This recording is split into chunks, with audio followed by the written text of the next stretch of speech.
Welcome to the Deep Dive. Today we're tackling, well, maybe the biggest challenge in AI right now. How do we get these models to be genuinely helpful, not just sort of generally smart? You use these LLMs, right? And they're powerful, no doubt, but often they feel averaged out, like they're trying not to offend anyone based on this static, pre-approved idea of alignment. So our mission today is to dive into what might be next for alignment. How do we teach these AIs to actually help you, the person using it, reflecting what you really need, which, changes all the time. The old ways relied on this kind of unnatural feedback, right, from annotators who aren't even using the thing day to day. That's exactly the tension. The standard for years has been RLHF, reinforcement learning from human feedback. And that uses data, yeah, but it's curated, annotated, kind of sterile, outside of real-world use. What we're digging into now is a shift towards RLHI reinforcement learning from human interaction. The research we've looked at describes using, well, actual in-the-wild conversations, the messy back and forth, the clarifications, the follow-ups, using that stuff to make models more personalized and, crucially, continuously improving. Okay, so RLHF is like learning from a fixed textbook, maybe reviewed by some experts. But RLHI, that sounds more like ongoing personalized coaching. It's about capturing what the user's real goals, their hidden preferences, maybe even their history with the model, stuff the old system just mounted. Exactly. The big idea here is that models should learn like we do through continuous experience, adapting to feedback as it comes. This real-world interaction loop allows for much more personalized contextual learning, a system that actually gets better for you each time you use it. Right. Let's unpack that a bit more. We know RLHF uses static data, collected, like you said, in a vacuum. But what does that mean for you, the listener, when you're trying to get something done with an LLM today? Where does it actually fail? Well, the failure is baked into how the data is gathered. It's all fixed demonstrations, rankings, ratings, collected completely outside of how people naturally use these things. So it reflects annotator opinions, sure, but in these weird, isolated tasks, just static judgments, no real context.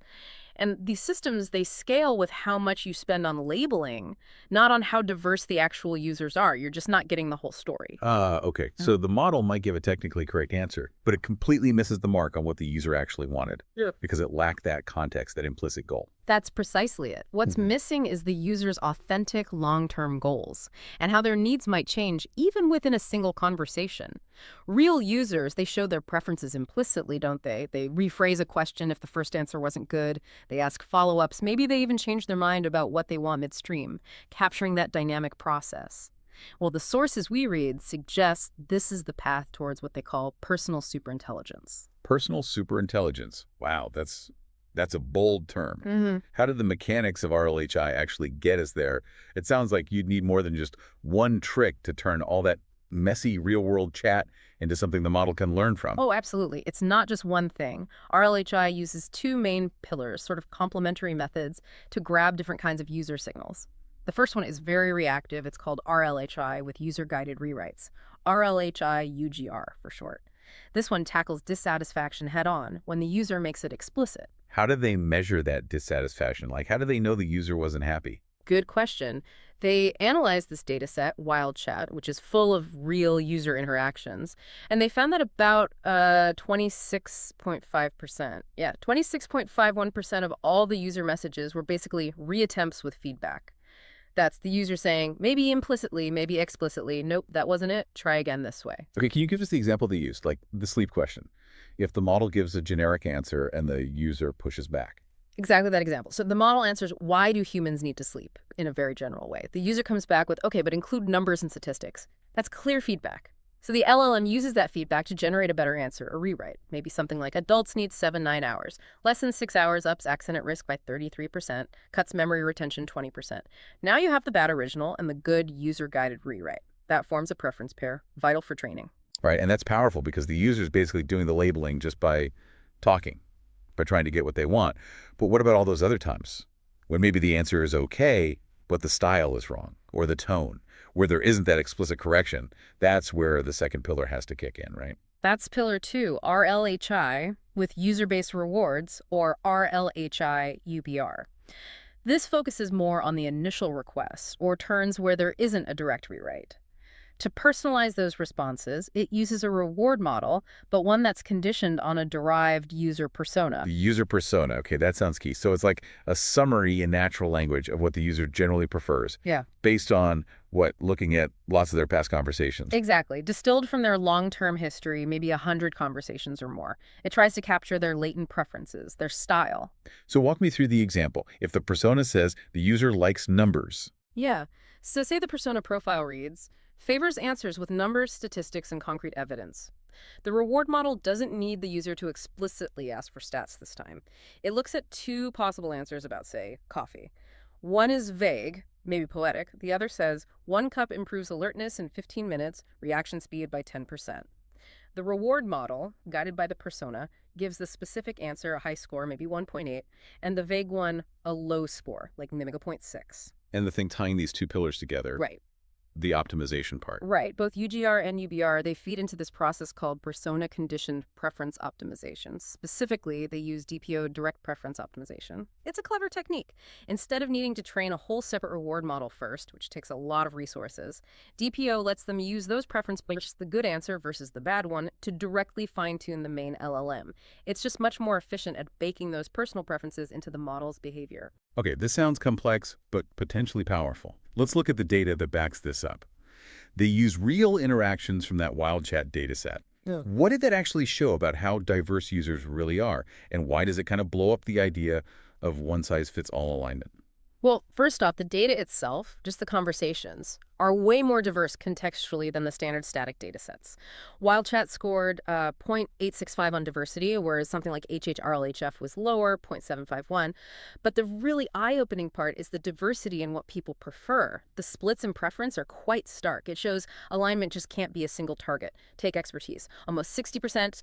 59.8%, they want expert level depth. Okay, majority. Yep. But look at this. 24.1%, nearly quarter, prefer answers that beginners can easily grasp. So if your model only caters to that 60%, you're actively annoying almost a quarter of your users. Wow, yeah, that's a huge chunk of people getting frustrated. And it keeps going. Yeah. What about informativeness? Okay, same story. About half, 49.9%, they want really expansive, detailed answers. But then you've got 36%, over a third, who want the opposite. Concise, get to the point, non-verbose replies. And even tone. Something seemingly simple. Even tone, huge majority, 84.5%, they favor serious, formal, professional. Makes sense for many uses. But there's still that roughly 5%, 4.9% exactly, who want casual, friendly, maybe even funny responses. Now, 5% sounds small, but think about the scale these models operate at. That's millions of users who want an AI buddy, not a stiff robot. So personalization isn't just flipping a switch from formal to casual. It's about modeling this whole complex web of individual tastes. Some people want footnotes, others want just plain text. Okay, so did the results actually show that RLHI can handle this complexity? They absolutely did. The performance results were pretty compelling, especially for personalization, but also, interestingly, for reasoning. Let's look at the user evils first. Using that wild chat user evils setup, the RLHI model trained with user-guided rewrites, that's RLHI UGR, showed the biggest jump in personalization. We're talking plus 24.3 points over the baseline Llama 3.18b model, and overall user preference went up plus 22.4 points. So clearly, incorporating those dynamic user corrections really boosts how personalized the model feels. Okay, so it feels more personal. But did it actually get better at, following instructions, core competence? Yes. That's where the other pillar, RLHI UBR, the one using the user persona for rewards, really shone. It hit a 77.9% win rate on AlphaKeyval 2.0, controlling for length. AlphaKeyval is a big deal. It tests instruction following across all sorts of different tasks. Beating strong baselines there shows that using the persona helps the model follow instructions better overall, even outside of just chatting. Now, let's get to this reasoning surprise. Because this sounded, well, surprising. They trained the rewrite model, UGR, on math problems, but the simulated users didn't give the right answer. They just flagged the location of the error. Exactly. And this is, I think, really profound. The feedback was minimal, really quite lightweight. The user just says something like, step 3 looks wrong, or there seems to be an error there.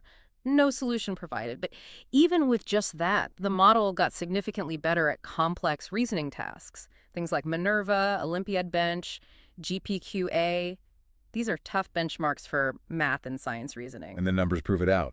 They do. Average accuracy across a suite of these reasoning benchmarks jumped from 26.5% for the base model to 31.8% for the RLHI UGR model. Just from pointing out where the mistake Just was. from that interaction signal.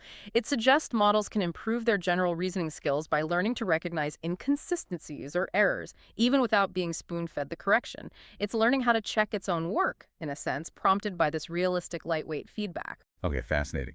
And finally, the ablation studies. What did they learn about what really made RLHI work? What were the crucial ingredients or maybe the pitfalls? Two really critical takeaways, almost like warnings. First, quality is king. You can't just dump raw interaction data in. It's noisy, right? People type typos, ask confusing questions, give bad feedback sometimes. When they tried training on unfiltered data, the gains were tiny, like plus 2.5 points, barely anything. But when they used reward models to filter that messy data, to pick out the high-quality interactions, boom, gains jumped to plus 23.4 points. So filtering is absolutely essential. Garbage in, garbage out still applies. Makes sense. You need clean signal. What was the second key lesson? Well, diversity matters. Yeah. They compared training on data from lots of users, 1,268 diverse users, versus data from just 10 highly active users, even keeping the total amount of data roughly the same. The model trained on the diverse group scaled much better and performed significantly better.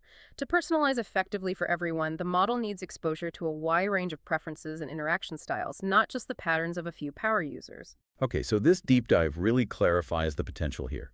RLHI seems like the framework we need for AI to actually grow with the user, reflecting their real personality, their changing needs. It's that shift, like we said, from the static textbook to dynamic, ongoing adaptation. Definitely. And it's worth remembering, this study used training data that was derived from past interactions. It was still a fixed data set, essentially.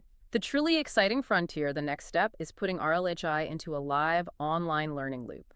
Imagine a deployed model that learns and adapts from your interactions as they happen, continuously updating, instantly scaling personalization. Wow. So your AI assistant would just naturally get better, more helpful to you simply because you're using it. That's the vision. Exactly. All right, so let's leave you, the listener, with a provocative thought to chew on. If these models can get better at complex reasoning just by someone pointing out where a mistake is, not even what the fix is, what other signals, maybe even non-textual ones, are we currently ignoring? Think about things like hesitation when you type, or maybe how fast you scroll past an answer. Could future RLHI systems learn from those subtle cues to become truly deeply adaptive? The signals are out there.